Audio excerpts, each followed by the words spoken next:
So as many of you guys already know, I have a problem. Even though I'm at the point in my life to where I can actually afford some of the expensive things I really like, I continue to buy some of the cheaper options just because that's the way I'm wired. Now, unfortunately, sometimes it does come back to haunt me, but more times than not, that's just not the case. You'll remember in some of my past videos whenever I've went over the Amazon options for LED lighting, especially for off-road lots, there are a million options out there, and I think I found one of the best brands to really test out the capabilities of LED light pods on a budget.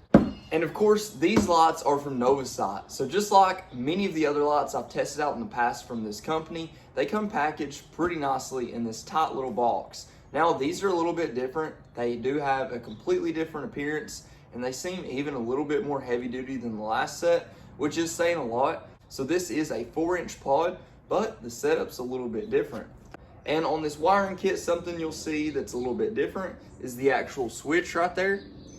So these do have a color change mode. I believe it's gonna go from amber to the normal white light. So we'll see how that goes. I haven't really done any research on these yet, but we will find out soon enough. Aside from the wiring kit, of course, you've got your brackets right here. So we've got 2 nice brackets. And then moving beyond that, we've got our actual hardware. Then of course, the Allen key to get it all done. And then the main part, it's gonna be these big, beefy pod lights. And you can see they do have a cover on it. So any of the states that require you to have a cover on off-road lots while you're on the street, this is gonna be 100% compliant, just like the last ones. Now, something about the last ones I tried out, they actually have a cover you can put on to make it amber. So if you are in like a high fog situation or something like that, it comes in handy. But these are gonna be set up a little bit different to where you might not even have to do that. Now, these covers are on here nice and securely. So whenever you do take them off, you'll get to see that all new design. So as you can tell right there, it looks quite a bit different than what we're used to on standard LED pod lights, and I really like the look of that. So you've got the 4 on all 4 corners, and then you've got that one right there in the center. Now these are thick and these are beefy. They're really robust lights, so I'm excited to see how they actually work and what kind of pattern they'll lay down. Now before we get these all wired up and in place, I actually want to make sure what kind of pattern they're going to throw down and what kind of options we have. So I'm gonna go ahead and hook them up and we'll see what they look like, and then we'll see where we need to put them.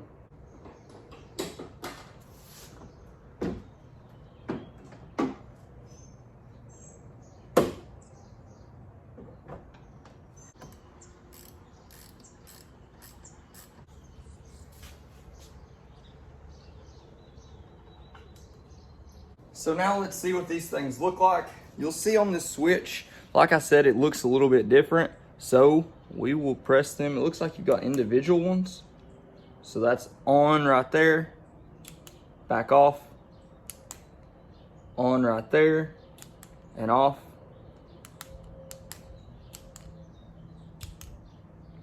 So what it looks like we have here is actually going to be the amber or the yellow lights on all 4 corners. And we'll have a white light there in the center. And then you can also run all amber all the way through. So that is a little bit different. It's pretty cool. And just to show you guys what that looks like, this is with the white light in the center. And we're about, I'd say, 10 feet away right now. So it's not necessarily just a spot beam. The center one is going to be a spot beam. And then this is with all of them being amber. And that is just one light. So you turn it back off.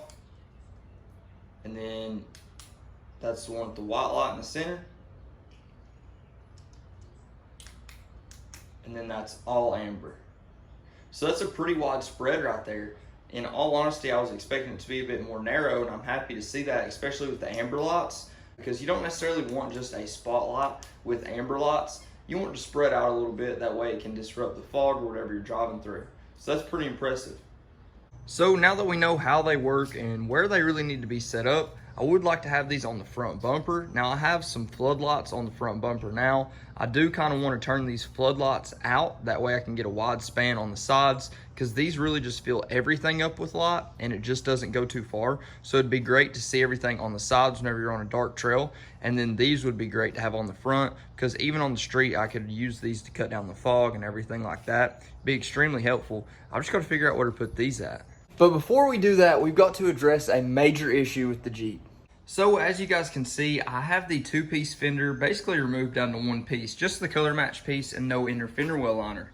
Now, you guys can see right here that this piece is a little covering a few metal pieces, basically sticks out a little bit too far. You can see the tire actually scrubs right here whenever I go off-road. It's not too aggressive on this side, but it's still there nonetheless. Now, whenever you take that middle piece of the fender off, you are able to remove this as well as this, but then that exposes that big piece of metal right there that kind of comes down at that same angle that this follows. So I'm gonna try to figure out a way to go ahead and remove that and not cut away too much, but just enough to where you don't have to worry about it rubbing. So as you can see on this side, I've actually already got it removed. So now this entire bracket's exposed, as well as this piece of the actual body. And then we've got this exposed as well. And we're gonna go ahead and take this off. The main reason I want to take it off is on this side, it was rubbing pretty aggressively. So you can see it actually rubbed a friction hole in right there. And I don't know how long it's been like that. I honestly just noticed it. So I wanted to go ahead and address it while we can. And I'm gonna see if I can go ahead and cut this off without taking the actual tire off and make it a whole lot easier. And now that I've got those off, we can see that bracket perfectly fine. And it's not really doing anything structurally. So I believe I'm gonna go ahead and just remove this bracket completely, because it doesn't look like it's doing anything at all.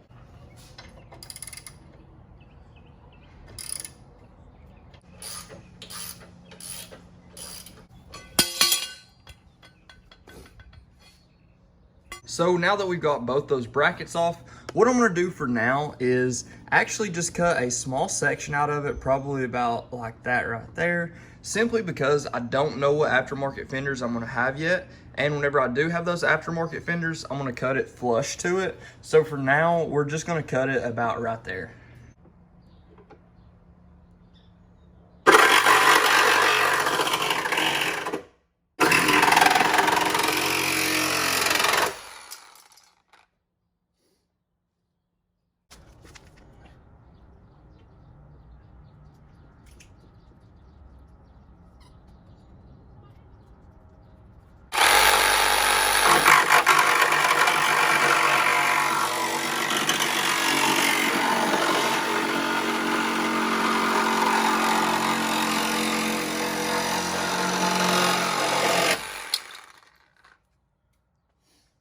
So now I've got it all filed down, that way it doesn't have any sharp edges. I'm gonna spray it down, clean it a little bit, and then I'm gonna go over it with some touch-up paint. That way we don't have to worry about any rust. And of course, you gotta love Mopar for always sending you some touch-up paint.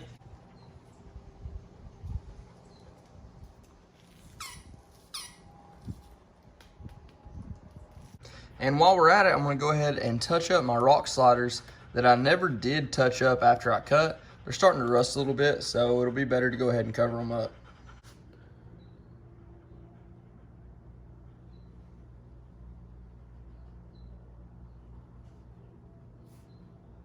So I've kind of got it mocked up right here just to see what it's gonna look like. And I don't have it all the way fastened in, so I've got it propped up. But as you can tell right there, it is a great look. Now you can tell these are a little bit bigger than the lights I've been running right now. And I like that. I like the actual size and the way it kind of flows with the bigger headlights on the JL. So it makes sense. But one of the only things I don't like is gonna be the stainless bracket. Now, traditionally with all the other ones they've sent, you always get a powder coated bracket just like this, or even like this right here, which is a little bit more of a gloss finish. But nevertheless, I like those brackets quite a bit better. So with these brackets right here, they do have the ability to be able to swivel, so you can swivel them up and down, and that is nice for fitment to get it exactly pointed where you want. But for me right now, I don't want to go ahead and set these up with that bracket. I just don't like the look of the bracket. Everything else on the Jeep is black, so we're gonna keep it that way. So I'll probably paint them, and maybe I'd like to have them a little bit higher like I have the other ones set up on the cowl. That is a cool look, but we've already got those there and they work great, so I'm not gonna move those. But something down here, maybe I'll move it around, and we are changing out bumpers here relatively soon, so we may have some options for that.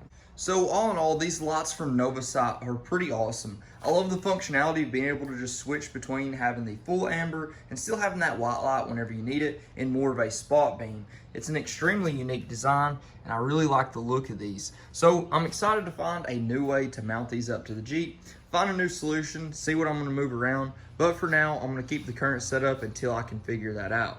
Now, if you guys want any of these lights, there will be a link in the description below to take you over to find them for a great price. And I can honestly say, testing them out as much as I haven't had any issues. And obviously, they're extremely bright. So I can't really ask for much more. And for the price, you just can't beat it. I guess I haven't realized how nasty the engine bay is until about right now. If you guys haven't seen the videos of us getting this thing nasty, be sure to go check them out. But for right now, I'm actually looking at this setup on this intake because obviously we've got the Hydro Guide system right here on the Rubicon 392.